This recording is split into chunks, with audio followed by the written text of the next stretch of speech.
আজকে আমরা শুধু হরফের উচ্চারণগুলি শিখব। যে কেউ যদি একটু খেয়াল করে এগুলি শোনেন এবং বলেন, ইনশাআল্লাহ হরফের উচ্চারণ শুদ্ধ হয়ে যাবে, সহি হয়ে যাবে। আর হরফের উচ্চারণ সহি হলে আপনি হারাকাতে চলে যাবেন, হারাকাতের উচ্চারণগুলি ঠিক হবে।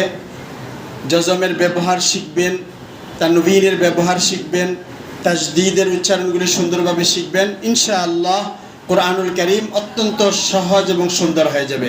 আল্লাহ তাআলা আমাদের সবাইকে সুন্দরভাবে শিখার, আমল করার এবং কোরআনুল কারীমকে সহি করার তৌফিক দান করুক। সবাই বলি আমিন।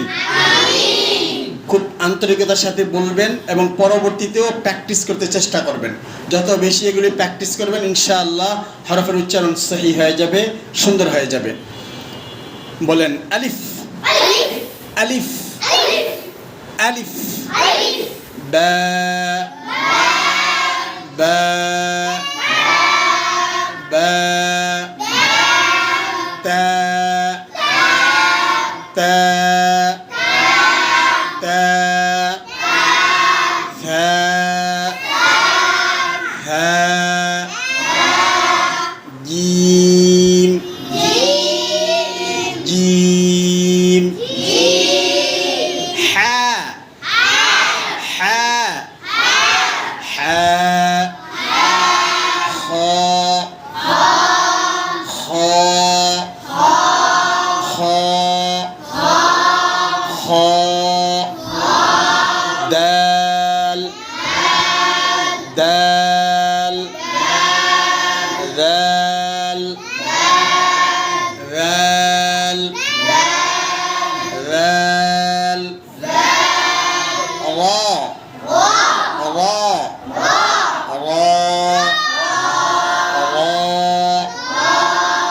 জা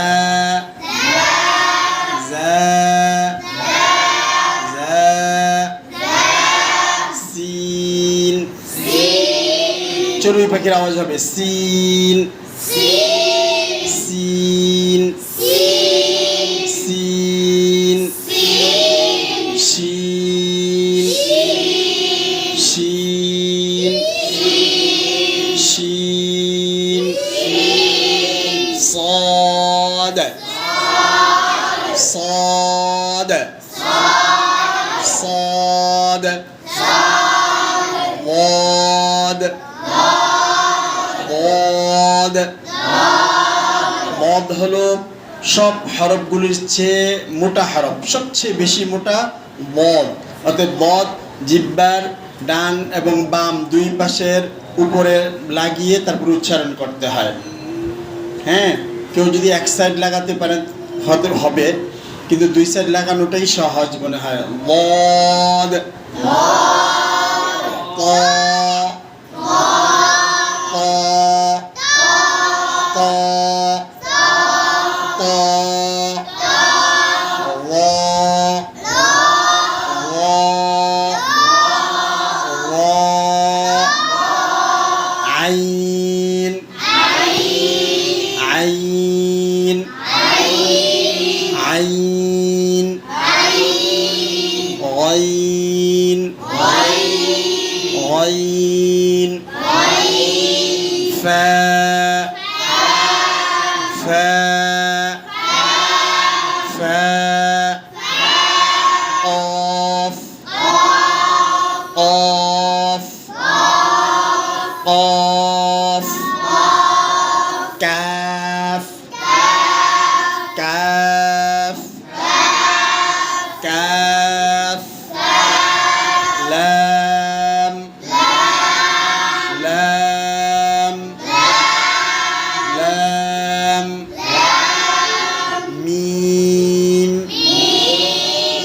ميم ميم، نون نون نون، واو واو واو واو। এই ওয়াও উচ্চারণ করার সময় শুধু ঠোঁট গোল হবে, আর কোনো হরফ উচ্চারণের সময় ঠোঁট গোল হবে না। আর হারাকাতের মধ্যে পেশ উচ্চারণ করার সময় ঠোঁট কি হবে? গোল হবে। ওয়াও, হ্যাঁ, সহজ, হ্যাঁ, হ্যাঁ, হামজা, হামজা, হামজা, ইয়া, ইয়া, ইয়া, ইয়া। এই হলো হরফের পরিচয়। আপনারা শুনলেন, প্রত্যেকটা হরফের মাখরাজ থেকে সিফাত অনুযায়ী আদায় করে পড়তে হবে।